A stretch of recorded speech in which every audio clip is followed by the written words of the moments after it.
Crawford shocked the world. He did it. No further questions to ask now. It's cemented. Probably going to go down as like one of the top four boxers in all time, all of boxing history.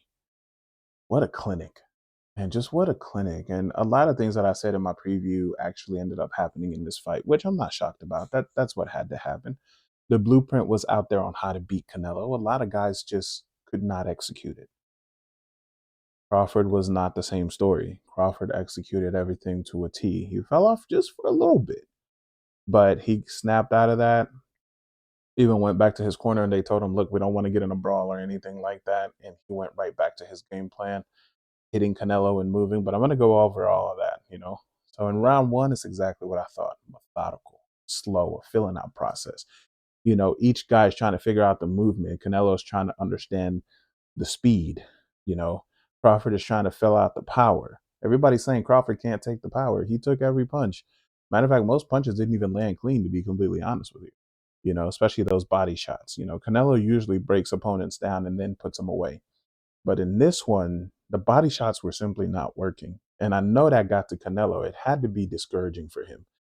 Kind of took a little bit of his confidence away and a little bit of his game plan away as well. But Canelo never adjusted in the entire fight.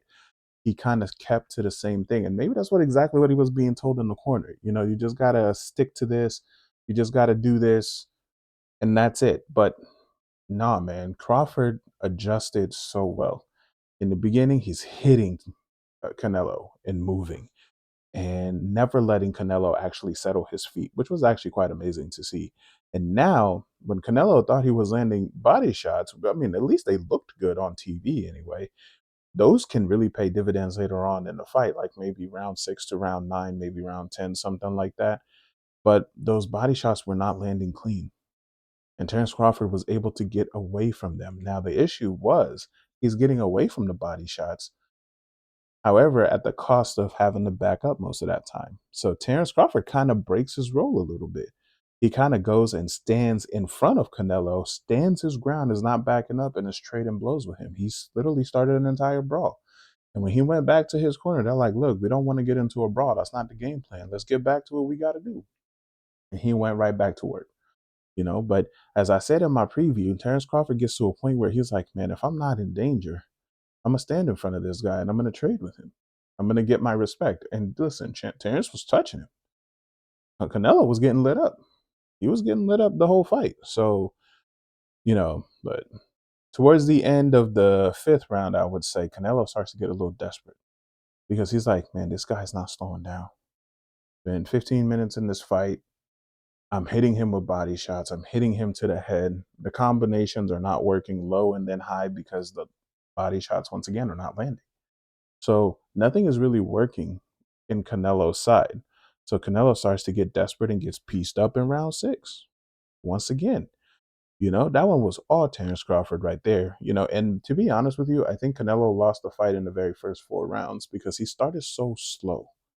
You know, in the first 4 rounds, it had to be 10-9 Terence Crawford, regardless of which judges' scorecards you're looking at. So already by default, you're down 40-36, and that's really hard to make up. You would really have to dominate 2 rounds like 10-8, 10-8 to even make that up. And that's a big jump. And on someone like Terence Crawford, you just got to stop him. You're not dominating him 10-8, 10-8, 2 rounds back to back or anything like that in a fight. So at that point is kind of when I realized I think Canelo is going to lose this fight. That's when the realization kind of just hit me. And more importantly, like I say, at round 6, Crawford is just outboxing Canelo, man. To be honest with you, he just outboxed him. Canelo kept going back to the body, but it didn't work. It just did not work. It did not slow down Crawford, and Canelo never adjusted. I'm actually really shocked as to how well Crawford is actually moving in this fight. I also mentioned his endurance has to be 1,000 over 100, and it was. That boy probably could have gone 20 rounds.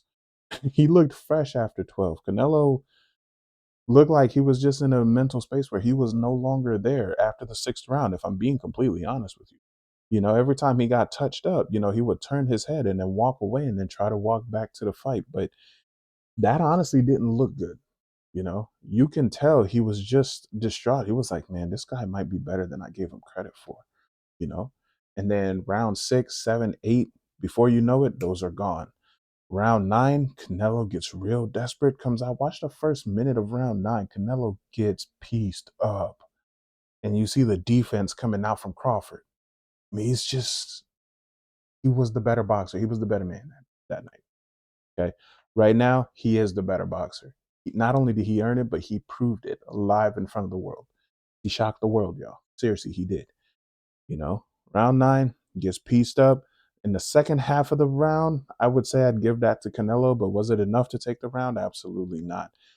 10 and 11, in all honesty, you could probably give to Canelo. 11, you might debate a little bit that one could go to Crawford, but 12 was all Crawford, man. And, you know, I know everybody likes to debate about these things, man, but you got to understand that there's a whole art to it.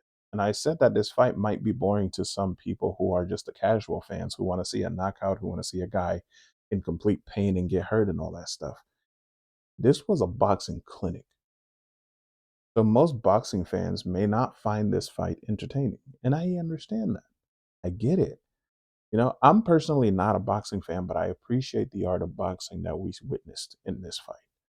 To completely shut down a dominant, powerful guy with complete technique and following the blueprint to break down all of his weaknesses, hitting and moving, keeping the cardio, hitting him back when he can't hit you, frustrating him, making him get desperate. He did everything right. But a lot of people are going to look at this and say the fight was kind of boring. No, it was domination. That's what it was. Canelo got dominated.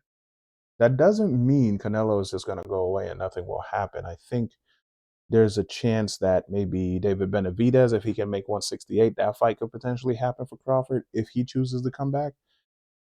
But don't be shocked if you see a rematch in this one. I won't be shocked. I'm actually expecting a rematch in this one, to be completely honest with you.